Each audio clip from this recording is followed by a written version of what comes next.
Hi, everyone. So this is the second in a series of videos on self-led IFS sessions that I did in my own system. About the first 6 sessions that I did with myself, I documented. And so I'm offering them to you as examples. This one is going to focus on parts around performing desperately for others' approval. And I, as always, want to make just 2 quick disclaimers. One is that this is my personal experience. It's not meant to be prescriptive for you. Everyone may experience their parts in different ways. I visualize my parts, but you may not.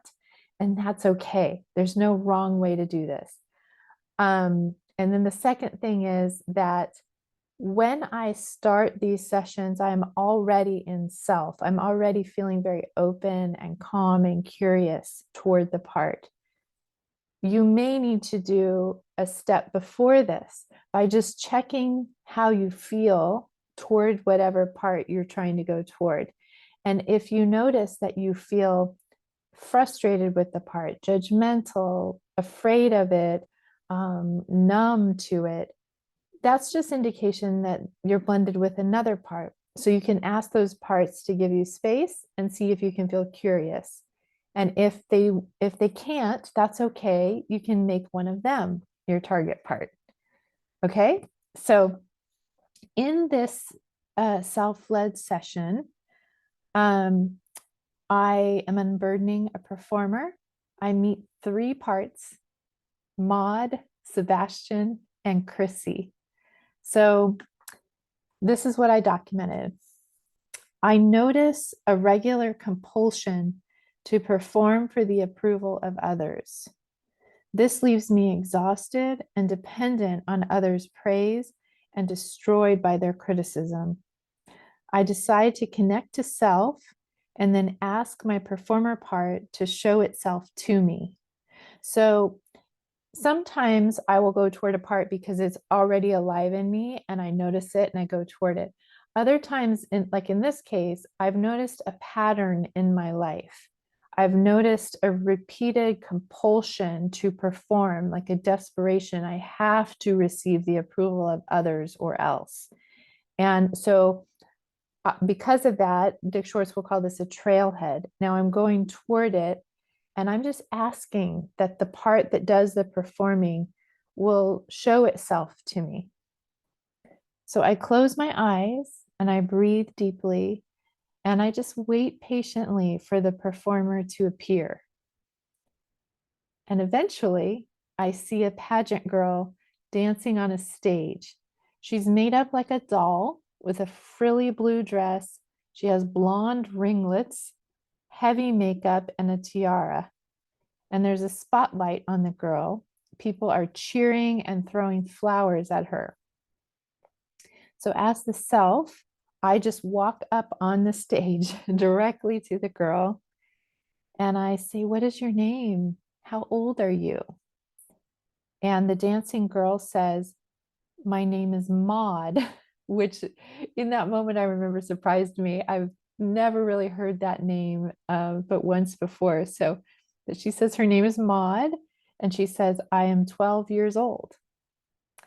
So I sense that Maude is holding her breath and is very stiff and tense.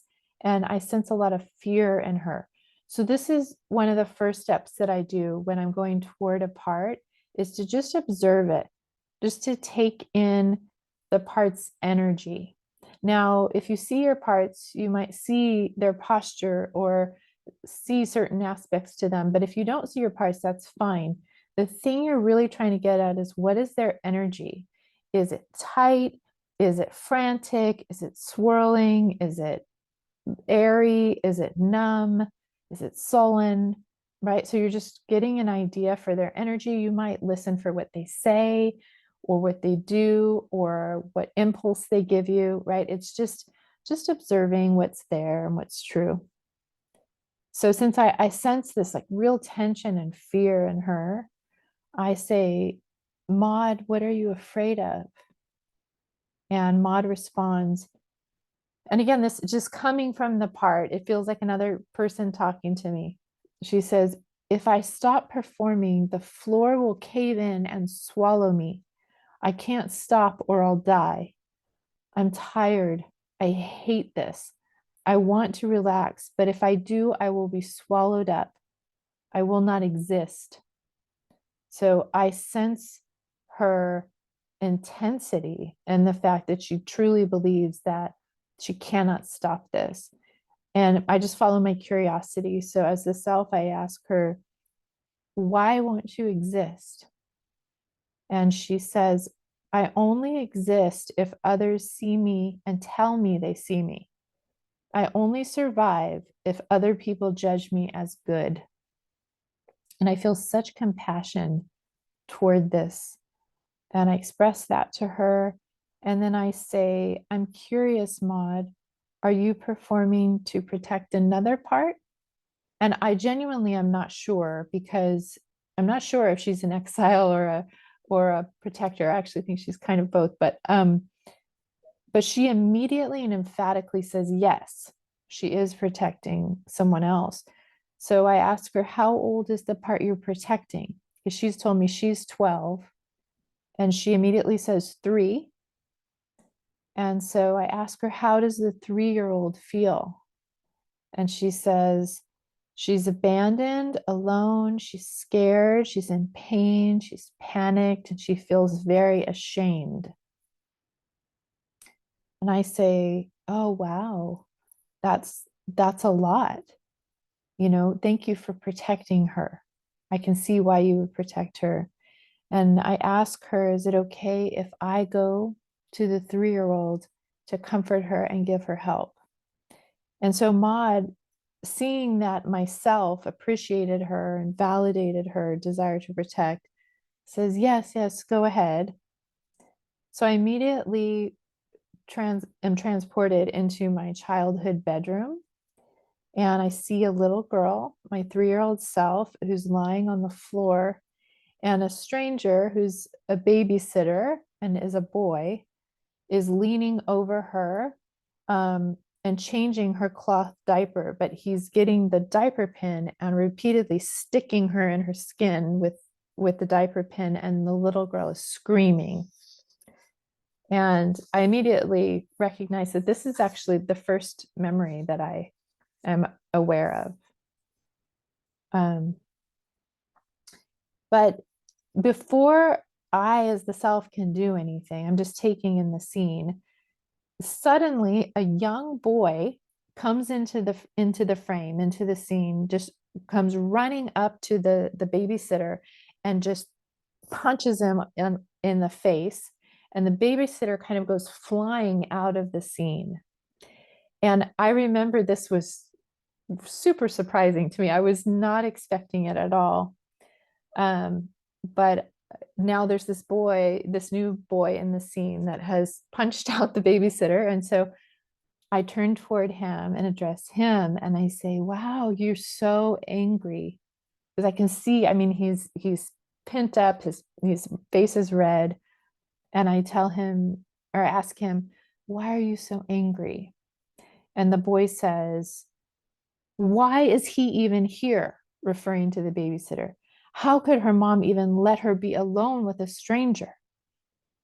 And I say, oh, yes, that I can see why you would be upset about that. And I say, are you the little girl's defender?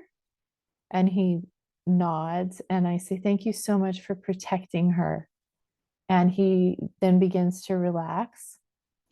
And so now I have these 2 parts that are protective of her, right? The performing Maude, and then this boy who seems to be about 8 to 10 years old. And I ask him, what is your name? And he says, Sebastian. Some of you who follow me know my Sebastian. He was an exiled protector that really has a lot of anger, energy, and self-protection and self-agency.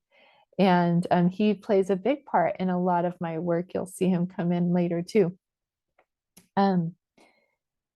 So I asked Sebastian, can I pick up the 3-year-old girl to comfort her.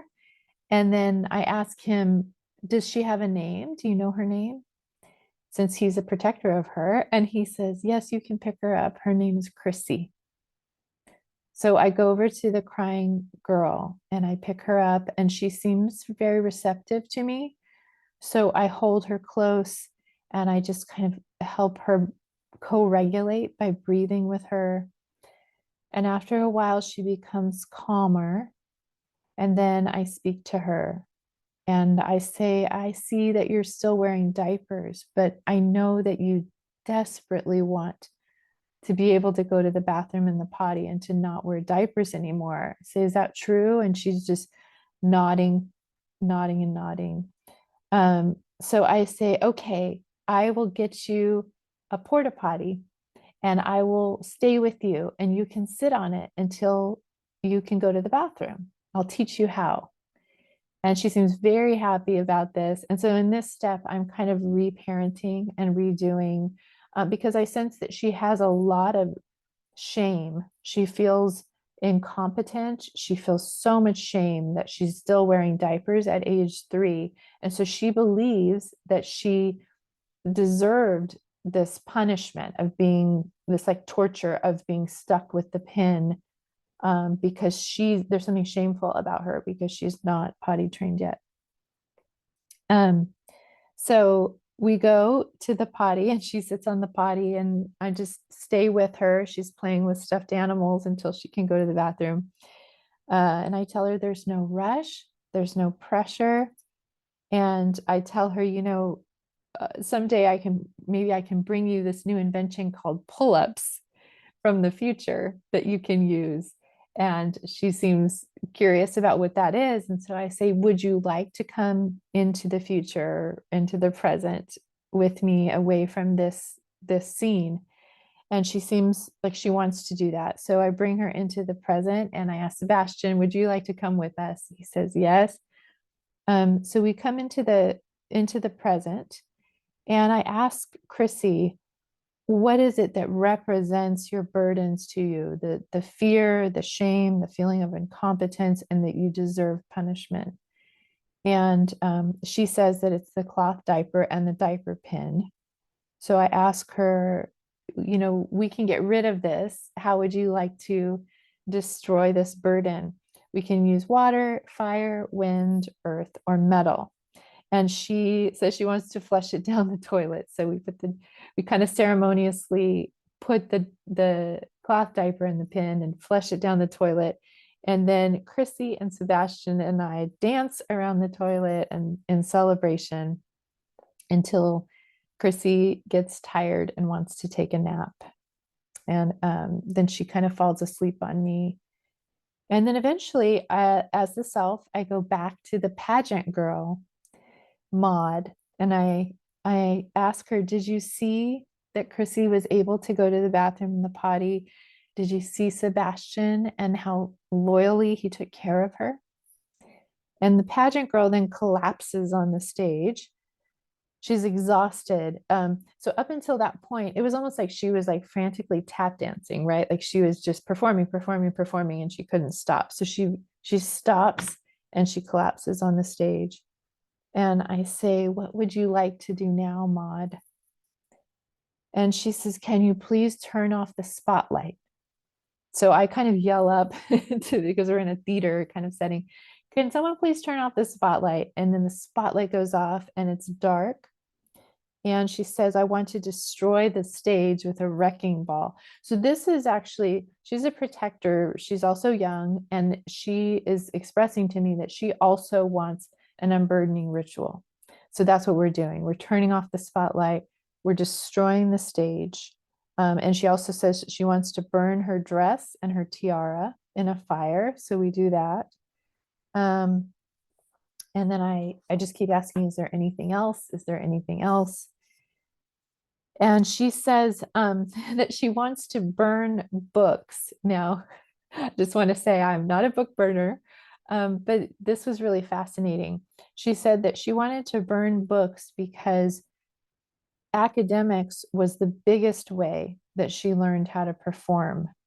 and that was the biggest way that she desperately sought approval, was through grades. And so the books represented this burden that she had had, that she gained her worth through academics. So we did this kind of ritual where we burned the symbol of that burden.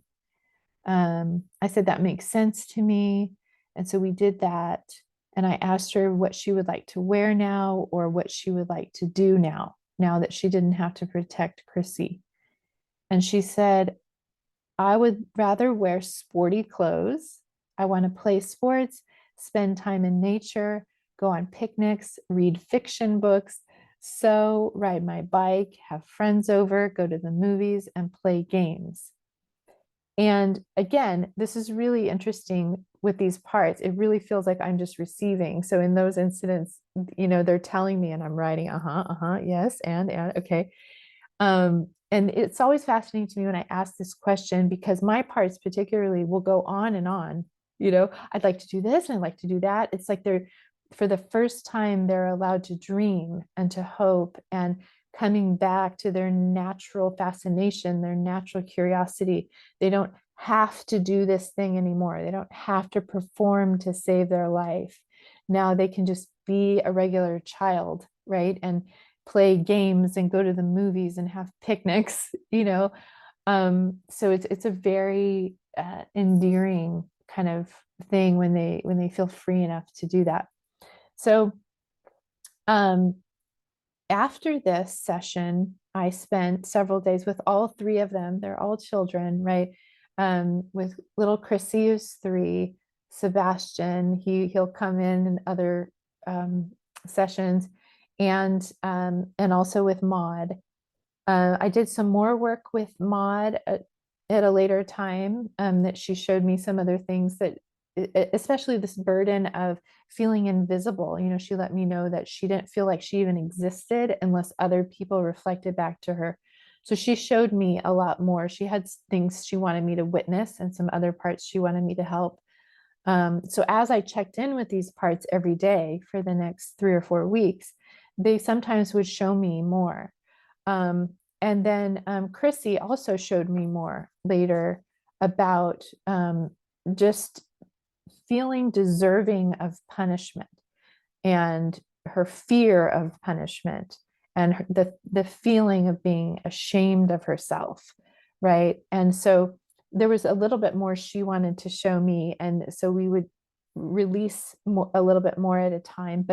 But all of these parts, I'm happy to say, are completely unburdened now. So I hope you appreciated that example, and you're welcome to put comments or questions in the comment section, and I will hopefully do the 3rd installment of this series next week. I don't have my glasses, I have to find the